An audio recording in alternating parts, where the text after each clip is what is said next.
Madame, mademoiselle, monsieur, bonjour. Bienvenue dans cette émission Le Défi de la Vérité. On a la joie aujourd'hui d'accueillir le Doc. Il est sûrement l'un des noms les plus connus en France. Ses émissions sur Fun Radio, bien sûr, avec Diffood, vous les connaissez. Toute une génération connaît le Doc.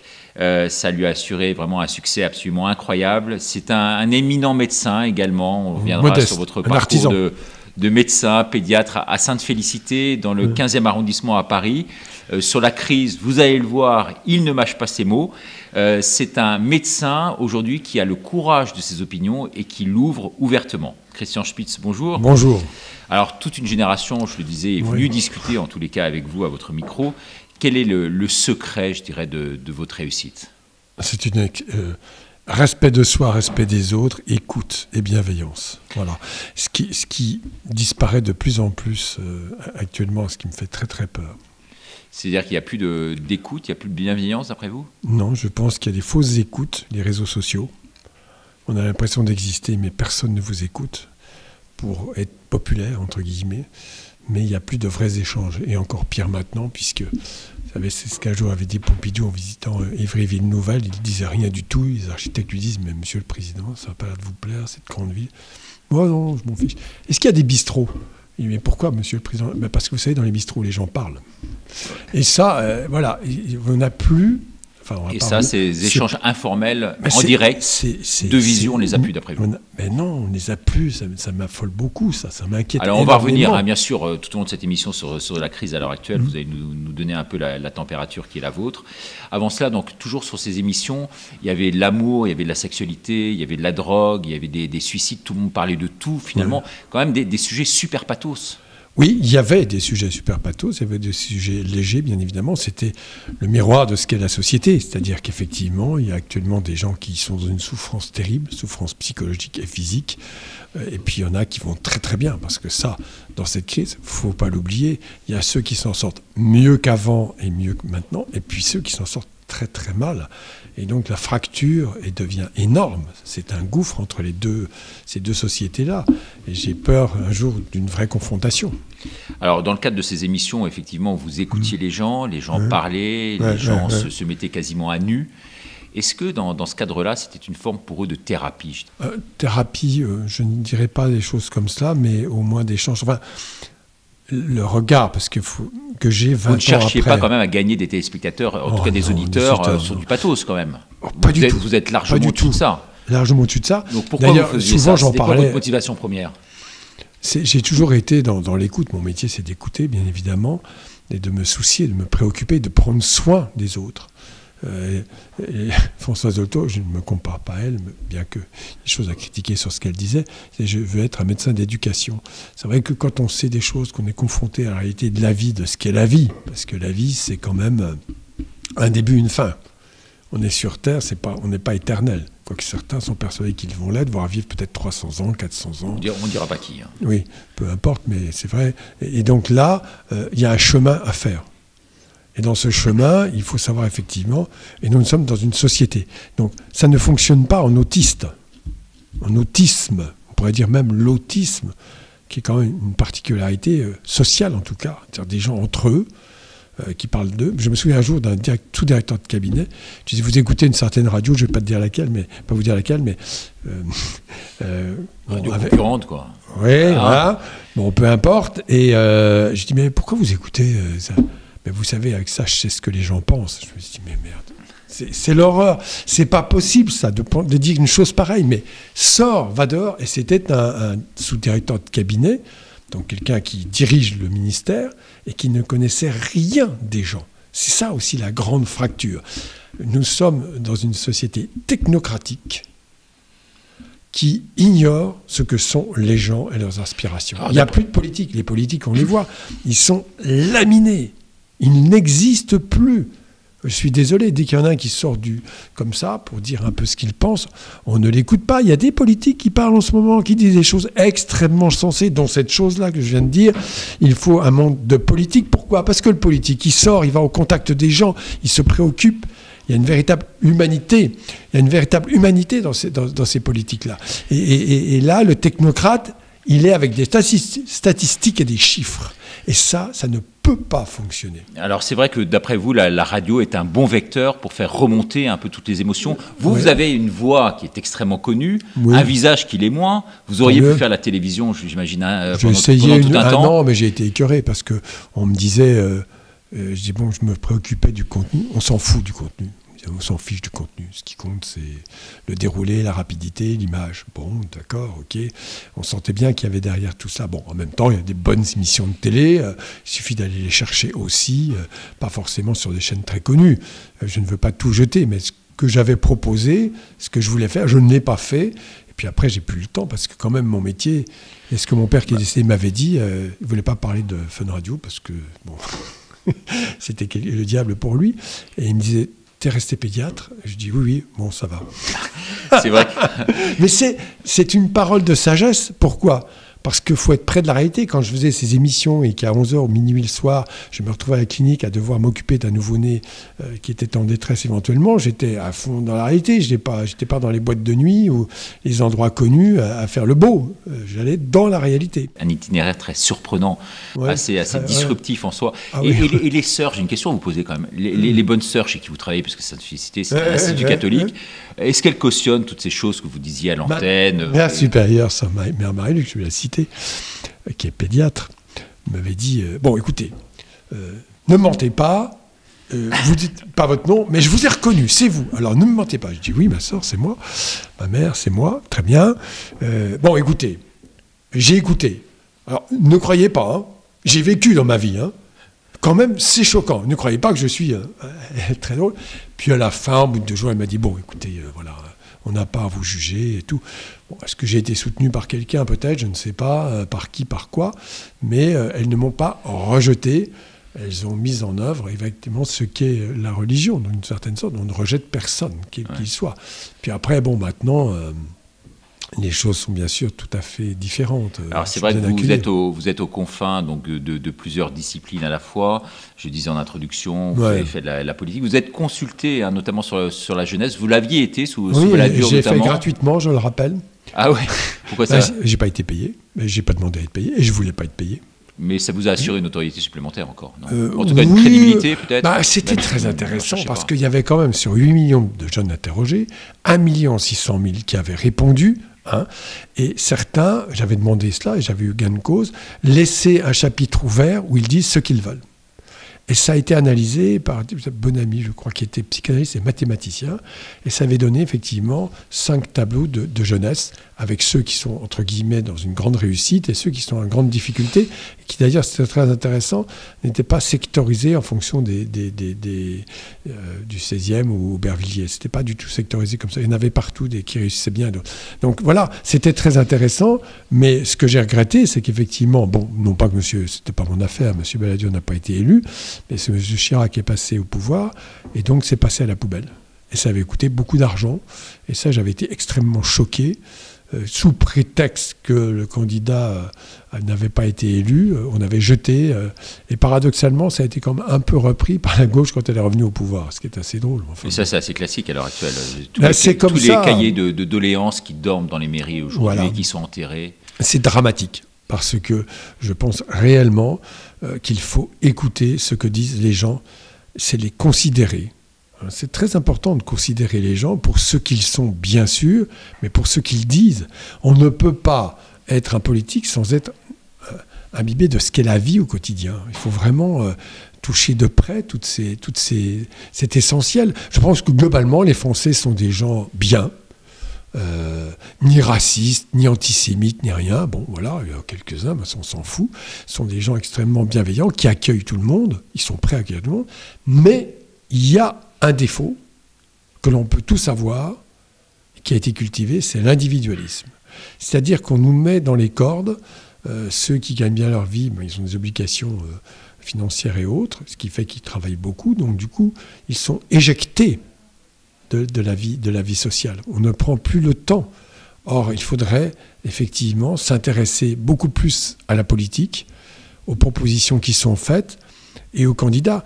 Faut recréer des formes d'agora en quelque sorte. La perversité du système, c'est la communication. C'est-à-dire que maintenant, ce n'est plus des projets que l'on propose, mais de la communication. Il faut plaire ou ne pas plaire. Communication marketing. On a vu là-dessus la précédente élection présidentielle avec l'éjection, je ne prends ni parti ni pas parti, du candidat Fillon sur des éléments quand même extrêmement troublants. C'est-à-dire d'un seul coup, on a réussi à dézinguer quelqu'un au prétexte que, bon, d'accord, mais je pense que si on regardait du côté de tous les politiques, ils étaient tous à peu près au même niveau. Et que là, il y a eu toute une machine de guerre, et c'est cette machine de guerre qui me fait très peur, car je crains fort que ce soit le grand capital qui mène la danse. Et que les politiques sont de plus en plus en difficulté avec ça. Alors aujourd'hui, vous semblez très remonté en tous les cas sur cette crise. Vous parlez même de dictature médicale. Sanitaire. C'est une dictature sanitaire.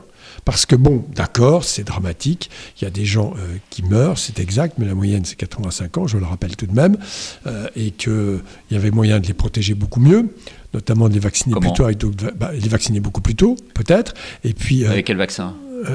Moi je pense que je ne suis pas le premier à le dire, bien sûr après étude, mais le vaccin chinois est loin d'être stupide, c'est le seul vaccin pour ces classiques de fabrication. Vous êtes comme Raoult, vous alors ? Non, on me dit il y a différentes techniques. Bon, très bien, vaccin ARN, le vaccin avec les adénovirus, pourquoi pas, vaccin Sputnik, donc, et le vaccin puis d'autres encore. Non, là, on a l'impression qu'on a tout donné à l'oncle Sam. C'est-à-dire il fallait privilégier à tout prix le vaccin américain et anglais. Ouais. Bon, c'est quand même extrêmement grave. Et on a vu notre incompétence pour fabriquer des vaccins par un manque de moyens. C'est terrifiant, ça. Donc, je pense que là, et puis par ailleurs, alors moi j'ai deux exemples précis. J'ai un de mes patients, je le cite, donc le père, donc c'est même pas un de mes patients, je suis un de ses enfants, italien, qui chope le Covid au mois d'octobre-novembre. Bon, le médecin lui dit, bon, vous restez chez vous, direction. L'ARS dit, voilà, restez chez vous, attendez que ça se passe. Il appelle le médecin de l'ambassade d'Italie qui dit, non, allez vous acheter un saturomètre. Et ce que je dis est une histoire vraie. Il achète un saturomètre 91-90%. Il va à Georges Pompidou et le SIC, il dit « Ah, heureusement que vous êtes venu maintenant, un peu plus tard, c'était trop tard. » Ça veut dire qu'on ne soigne plus les gens. Or, bon, bien sûr, certains peuvent mourir, c'est une réalité. Mais en fait, si vous appliquez malgré tout très précocement un traitement, et c'est un traitement que personne ne peut contester, anticoagulant, corticoïdes et antibiotiques, il y a une amélioration. Et moi, j'ai des exemples comme ça très très clairs. Donc pour vous, c'est pour résumer pour les téléspectateurs, il y aurait eu deux versions. Il y a d'une part ce traitement précoce, d'emblée, qu'il fallait administrer, et puis d'un autre côté, éventuellement donc, le vaccin chinois. Vous, en tant que médecin, vous êtes fait vacciner, non ? Moi, j'ai eu le Covid il y a un mois. Je me suis arrêté protocolairement une semaine. Je suis resté chez moi. Ma femme n'a pas voulu s'éloigner. Elle est restée avec moi, elle ne l'a pas chopé. Moi, j'ai fait les tests moi-même. J'ai été malade 3 jours. Et au bout du 4e jour, j'étais chez moi. J'ai vaqué à mes occupations. Ma femme me dit « Ouais, tu étais quand même un peu fatigué. » Oui, d'accord. Bon, tu n'écoutes pas ta fatigue peut-être. Mais au bout d'une semaine, j'ai refait le test, j'ai regardé, j'avais plus rien. Bon, je suis reparti travailler. Et je n'ai pas contaminé les patients que j'avais vus. Mais en tant que membre du corps médical, vous êtes obligé de vous faire vacciner en premier, non ? Oui, mais alors, le problème, c'est que j'attendais qu'on me donne un rendez-vous. Et que le rendez-vous tardait énormément. Et que donc, j'ai déclaré la maladie la veille du vaccin. J'avais rendez-vous, donc j'ai appelé tout de suite en disant « Donnez la place à quelqu'un d'autre, car moi, je ne peux pas venir. » Voilà. Mais à partir du moment où on a eu la maladie, comme vous l'avez contractée... on peut faire des tests anticorps, mais sérologiques. Est-ce qu'on doit se faire vacciner ? Normalement, on n'est pas prioritaire. L'histoire des variants, ça aussi, c'est encore une chose à vérifier. Je rappelle que tous les virus... Oui, normalement, on est immunisé. Sinon, j'ai rien compris, non ? Bien sûr que oui, on est immunisé, sauf que le problème vient des journalistes qui... prennent pour argent comptant un certain nombre d'informations sans regarder les détails. La médecine n'est pas une science exacte. Et que les tests sérologiques n'étaient pas aussi performants, ça je le sais, par quelqu'un qui est chercheur, je crois, à Montpellier. On m'a dit ce qu'il avait dit, donc je pense que c'est juste, c'est un autre médecin qui me l'a dit, qu'effectivement, les tests sérologiques au début n'étaient pas très fiables. Que maintenant, il y a des tests sérologiques beaucoup plus fiables qui permettent de détecter tous les anticorps. Voilà, tout simplement. Alors après, bon... normalement, ce ne sont pas prioritaires, effectivement. Ok. Alors, concernant les vaccins, là, déjà, il y a toute une polémique autour des vaccins. Alors, vous êtes pédiatre, vaccin pour les enfants. Ouais. C'est-à-dire que les enfants, on leur administre 11 vaccins. 11 vaccins et on est petits bras. C'est déjà énorme. Donc on va leur en mettre un 12e. Là. Non, c'est surtout, je vais citer un cas comme extrêmement grave. Oui, parce qu'il y a un des vaccins qu'on aurait dû leur administrer, qu'on leur administre pas contre le rotavirus, qui est une gastroentérite. Et je rappelle, c'est un problème de santé publique mondiale. Dans le monde, avec ce vaccin, il y a 500 000 morts par an. C'est bon. D'accord. Alors en France, il y en a 10 à peu près. Donc c'est un vaccin qui donne une gastroentérite, et le problème de cette gastroentérite, elle peut être rapidement très grave. C'est-à-dire que l'enfant va perdre beaucoup d'eau par son tube digestif, se déshydrater, et parfois en une nuit, pour arriver à l'hôpital dans un état de déshydratation aiguë, sévère, voire mourir, puisqu'il y en a 10 qui meurent. Il y en a beaucoup qui meurent ? 10. 10. Bon. Et là, un passage incroyable aux urgences, et ça obstrue les urgences, évidemment, et d'hospitalisation. L'Allemagne le fait, vaccine. La Belgique le fait, il y a beaucoup de pays européens qui le font. La France refuse. Alors, on m'a dit, c'est le laboratoire qui me l'a dit, bon, moi, j'ai pas d'acquaintance, m'a dit, oui, mais toujours, c'est normal. Ça n'avance pas parce que c'est toujours la même équipe depuis 10 ans qui a sorti 2 cas absolument surréalistes, soi-disant morts avec le rotavirus, le vaccin qui était faux.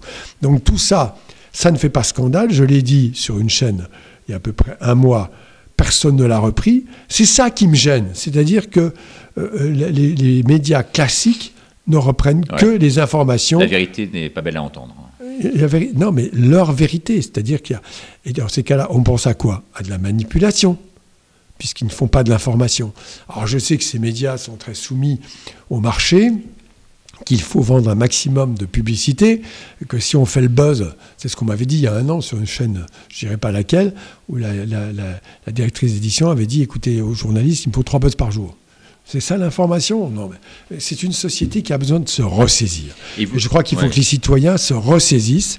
Vous avez tous une responsabilité. Les médecins aussi, il faut qu'ils se ressaisissent aujourd'hui, d'après vous. Pas les médecins de terrain. Vous êtes fiers du corps médical aujourd'hui de ces 100 000 il y a des catégories. Ouais.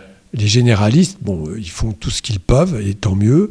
Et en général, ils sont très dévoués, ils sont en contact avec la réalité, y compris quand elle est déplaisante. Ils sont emprisonnés, non, aujourd'hui ? Maintenant, on a une paupérisation de la profession qui a débuté il y a longtemps. Je rappelle que le numerus clausus a été décrété, c'est-à-dire le fait de limiter le nombre de médecins, pour une seule raison. Limiter le nombre de médecins, donc limiter les dépenses. Ça ne s'est pas produit comme cela. Et heureusement, grâce au ciel, nous avons les étrangers. Les Maghrébins, les Africains et les gens de l'Europe de l'Est, notamment les Roumains. 40% des médecins roumains sont reportés en Europe, et ça c'est une politique totalement européenne, qui viennent heureusement nous apporter de l'aide, sans quoi... Avec les mêmes compétences ou pas ? C'est une question qu'on est en droit de se poser quand même. D'après vous ? Moi, je leur ferai confiance parce qu'ils passent par l'hôpital et on les forme. Les formations sont exactement les mêmes et pour la médecine générale, est la même. On peut les aider s'il y a besoin, notamment pour les Roumains. Je crois qu'ils ont 6 mois ou une formation complémentaire ou un truc comme ça, mais ils sont pas forcément mauvais. Voilà. Alors maintenant, donc tout ça pour dire qu'on a fermé les écoutilles, on a fermé les budgets, on a limité pour limiter les dépenses qui n'ont pas été limitées, bien évidemment, et donc les gens n'ont plus accès. Mais le médecin, c'est pas un technicien. Il prend soin de ses patients. Prendre soin, c'est très important. Parce que s'il n'y a pas d'écoute, moi je fais quelques téléconsultations, j'en ai fait au tout début. Mais quand on m'appelle, on me dit pourquoi vous n'en faites pas plus ? Je dis parce que moi je passe 12 heures à voir des patients toute la journée. À quelle heure je vais les faire, mes téléconsultations ? Alors il y a des patients qui me demandent, j'accepte. Mais globalement, moi il faut voir les gens. Il faut que j'examine les enfants. Il faut que je leur parle directement. C'est quand même très important. Et maintenant, ça y est... on va faire de la téléconsultation, mais on va aseptiser tout. Les relations humaines sont la base même d'un fonctionnement social correct. Alors c'est vrai que vous l'ouvrez beaucoup et sur ce plateau ici, on vous remercie du reste, il doit y avoir beaucoup de réactions des téléspectateurs dans votre sens. C'est vrai que rares sont les médecins qui ont le courage d'afficher comme ça publiquement leurs opinions. Pourquoi ? Parce qu'on leur tape dessus et le Conseil de l'ordre. Alors l'ordre des médecins peut leur interdire véritablement. Alors c'est marrant parce que l'ordre des médecins interdit a essayé d'empêcher Raoult. Perron, je ne crois pas. Mais comme par hasard, Karine Lacombe, non, elle a eu la Légion d'honneur, malgré les conflits d'intérêts qui sont de l'ordre, je crois, de 400 000 €, un truc comme ça. Tous ces gens, en fait, on a l'impression qu'il y a les bons et les mauvais. Et les bons, j'ai quand même le sentiment... je ne sais pas, je me pose des questions quant à ce qui est dit. Je ne parle pas de leur pratique, ils sont tout à fait honorables dans leur pratique. Encore, on peut. Les gens qui s'exposent publiquement dans les médias, tout comme moi, comme ça se fait là, je crois que j'y vais pas beaucoup, peuvent être critiqués. Et là, d'un seul coup, on dit non mais Raoult, non, il n'a rien fait, il n'a critiqué personne. J'ai écouté tout ce qu'il avait dit. Mais non, on essaye de l'abattre. Et c'est là que les gens finissent par se dire, il y a un système pervers là-dedans. C'est-à-dire qu'en fait, ce n'est plus une démocratie. En fait, je vais vous dire, moi, mon opinion... C'est une voyoucratie, d'après vous ?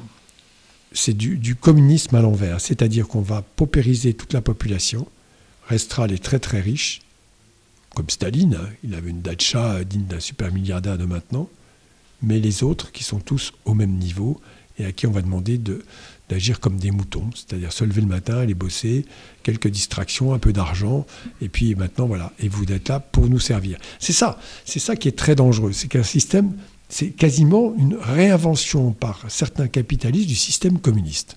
Ça me terrifie. Avec un modèle chinois à la clé, je crois. Le modèle chinois, alors les Chinois, c'est très clair, c'est le communisme pour le sociétal, parce qu'on verrouille les gens, et le capitalisme pour le reste. Enfin, je crois savoir, je peux me tromper, mais j'en suis quasiment sûr. Et donc les Chinois, de toute façon, les Chinois, c'est très clair, moi j'ai beaucoup de respect pour eux, mais quand même, tout ce qui est bon pour eux, ils font. Ce qui n'est pas bon, ils font pas. Ce qui veut dire que le jour où il faudra nous laisser tomber comme des chaussettes, sales, ils nous laisseront tomber. Il ne faut pas l'oublier. Alors là, ils ont besoin de nous pour l'instant, d'accord. Alors on va revenir sur Karine Lacombe, parce que vous en parliez. Karine Lacombe, oui. Karine, ouais. Elle a été, donc, d'après vous, en tous les cas, elle aurait touché des pots de vin. Ça n'a pas été contesté. Je l'ai lu. Mais bien sûr. C'est officiel. C'est quasiment officiel, effectivement. Vous avez été sollicité en tant que médecin par les labos, justement, pour moi, je ne suis faire passer un certain nombre de médicaments plutôt que d'autres. Jamais de la vie. Puis c'est très dangereux. Puis moi, j'ai toujours été élevé dans mes études médicales et dans mes services hospitaliers avec une défiance quant au laboratoire.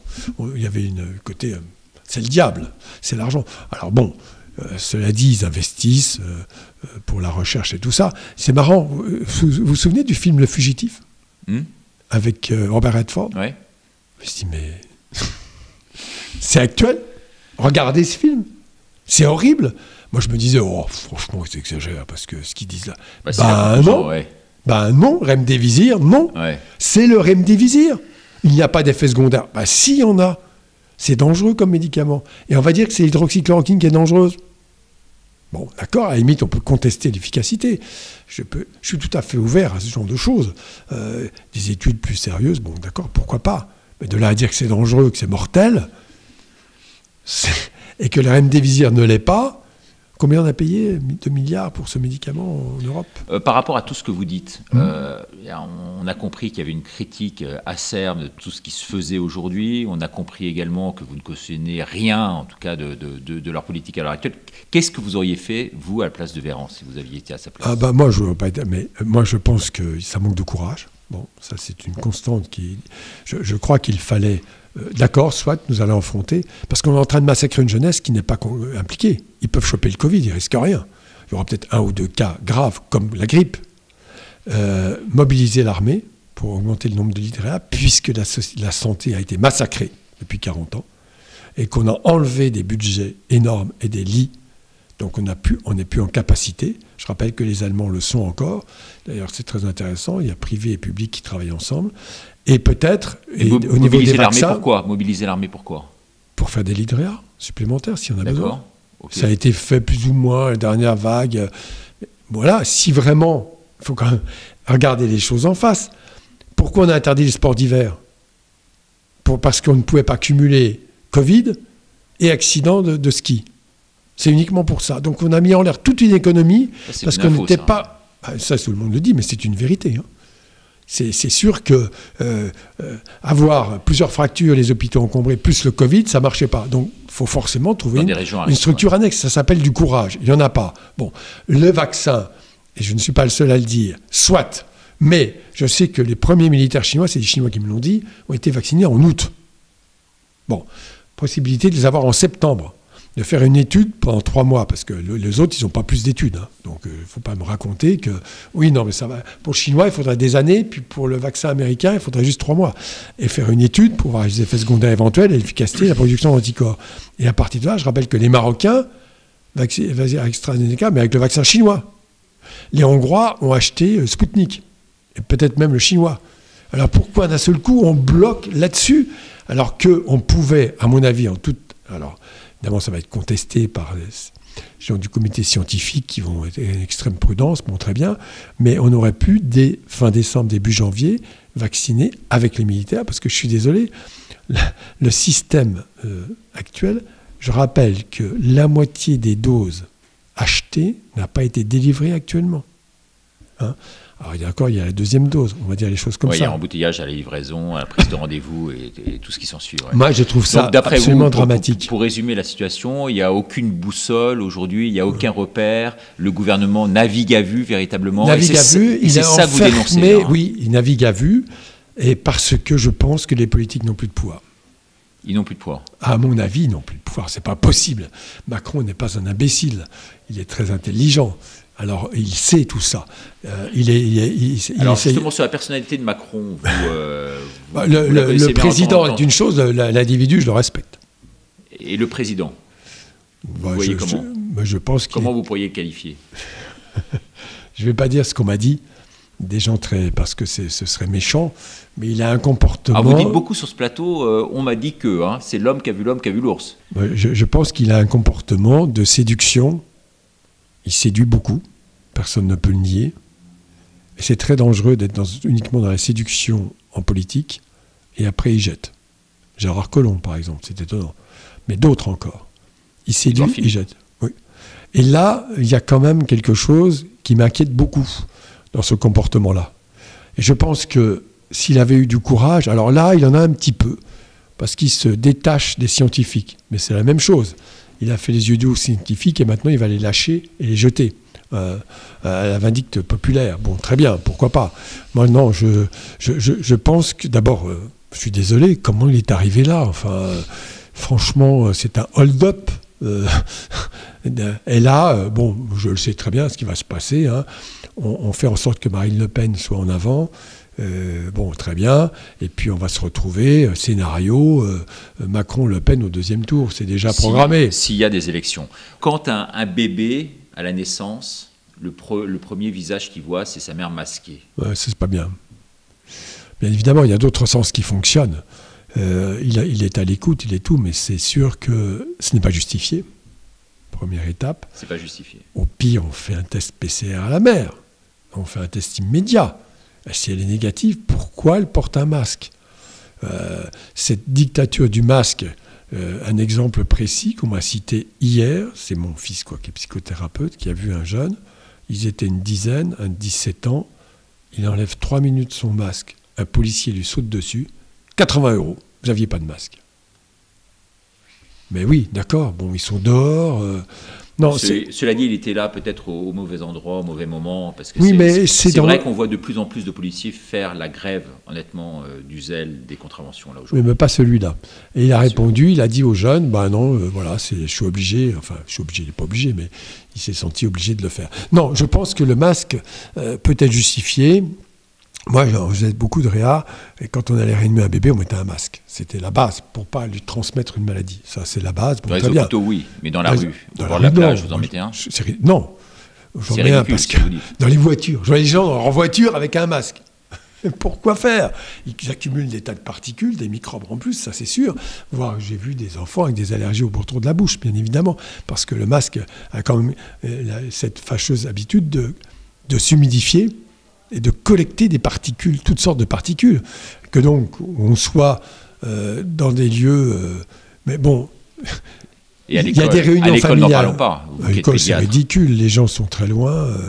Moi, je pense que l'enfant, et ça c'est dangereux, l'enfant décode beaucoup des expressions du visage, des émotions, et l'enfant perçoit intuitivement et sans analyser intellectuellement ce que l'adulte est, dans quelle disposition est l'adulte.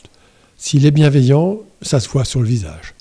S'il est angoissé, fermé, ça se voit sur le visage. S'il est moqueur, ça se voit.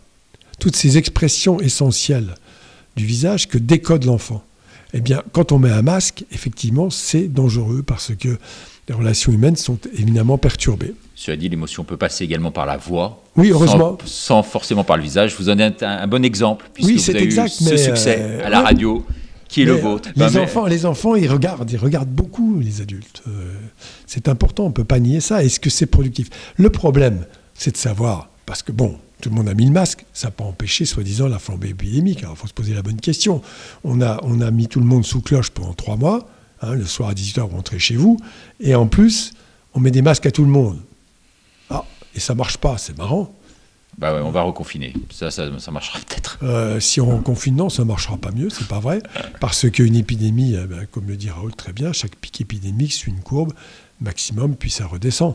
On est en train de retomber, en tout cas c'est à peu près sûr, et que donc derrière tout cela se profile la stratégie de la peur.